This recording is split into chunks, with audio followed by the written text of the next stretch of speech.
Hi, everybody. Welcome to the IC Topic Chats for um, Thursday, December 7th. And I am sharing my screen right now. There it is right there. We're going to be talking about hiring subcontractors and employees. And if you're paying attention to the YouTube channel, we're going to also have a second session today on KPIs, key performance indicators. We're going to do this one first. I'm going to stop the recording and then we'll have a wholly different video for the other one. This is a topic that we typically do in September each year, and we needed to reschedule it. So I put it in December, but then I thought, well, I already told people I was going to do KPIs as well, so we'll do both. So I am with Goshen Consulting. Goshen has, depending on how you look at it, 15 people with it now. We have a grad assistant. We have my daughter as a research assistant, 16-year-old research assistant, so they count in that, but we do have full-time equivalency of about 11 or 12, kind of depending on who you want to count in that. So I have had a lot of experiences with grad students, with subcontractors. We have we have one major subcontractor, lots of smaller subcontractors who are just doing a thing here and a thing there, but one major subcontractor. All wonderful experiences, and I'm happy to share my thoughts on all of this, particularly hiring employees. So different types of support that you can think about, and these are the pages that you'll see coming up. Interns, pro bono, practicum students, kind of at the earlier end, graduate assistants, thinking about subcontracting, part-time employees, and then thinking about making the ultimate leap of a full-time employee. And a couple other ideas I have in there too. On the less expensive end, you have interns and student practicum. I think that you need to be careful with whether it's less expensive, because unless you just get super lucky, you're likely to spend a lot of the expense will be your time, because this is really a commitment to time and to helping these people learn, supporting them in the way of being a student. That you may find that this is a really wonderful investment for you, because you're helping somebody perhaps learn the business, learn about program evaluation, learn about research and all the other things that you do. And they may pick up on it really quickly and love it, and there'll be a wonderful contribution to your practice. But don't be surprised if they're not. In many ways, you should walk into it expecting it not to be for everything that you ask them to do, you need to redo it. That is a real reality. It's been a reality for me. We've had wonderful grad assistants, and that's not the case, but frequently that is the case for us. Within AEA, the American Evaluation Association, you might want to think about the JEDI internship program.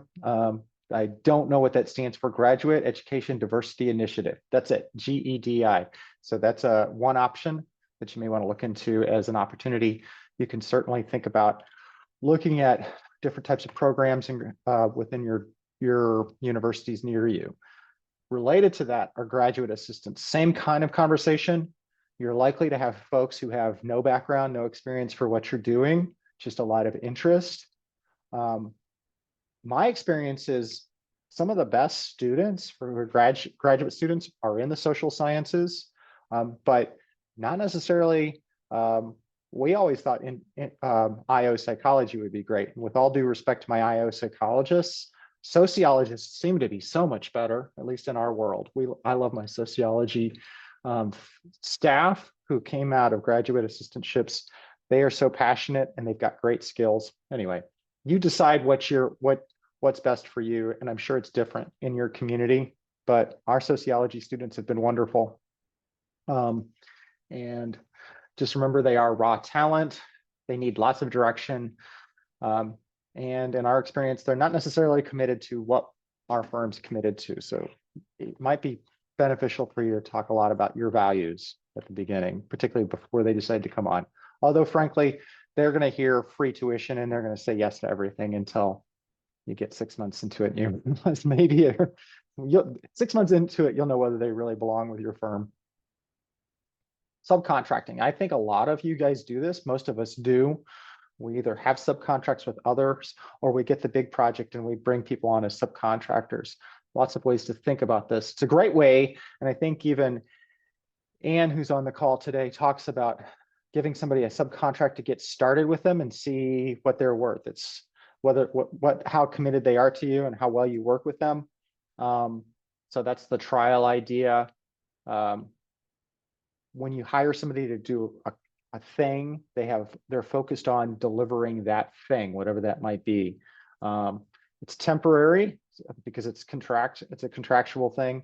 The other pros that aren't really listed on this slide are that, because they're a subcontract, they're taking care of their own insurance, they're paying their own taxes. So it's technically less expensive than hiring a person as a staffer, but really they're not committed to your firm necessarily. They may be committed to this global idea, and there's lots of great examples of people who create subcontract relationships and they do lots together. Several people in this who I see here, I know they put things together, and I think that's a wonderful thing.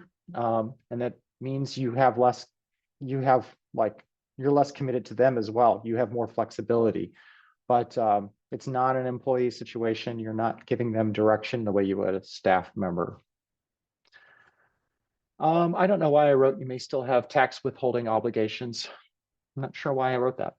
I don't know why that would be the case, but somebody might have an idea there. I have one full-time staff member who's been with me full-time for 5 years, and he started as a part-time seasonal person. He's a teacher at a local school district, and he was fantastic. He was skilled. He came in. He was focused over the summers to work with me. Had commitment to the firm. The firm needs to be committed to a part-time, a seasonal person, meaning you're responsible for their computers, you're responsible for all the things, and you have employee taxes. This is from the 2015 survey.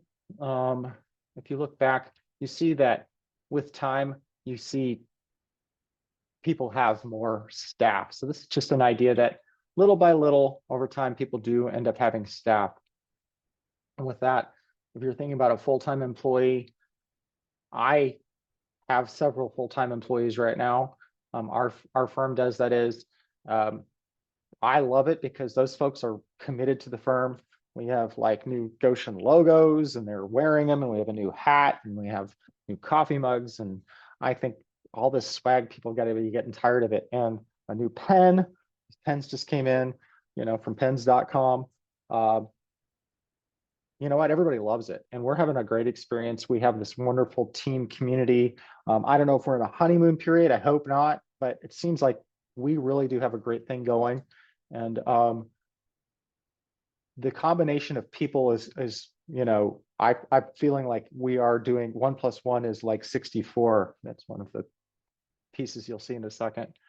The cons on this is, you have a long-term expense and a responsibility to these folks. You have to become an HR person. I'm literally today continuing to figure out health insurance. Never had to do that before.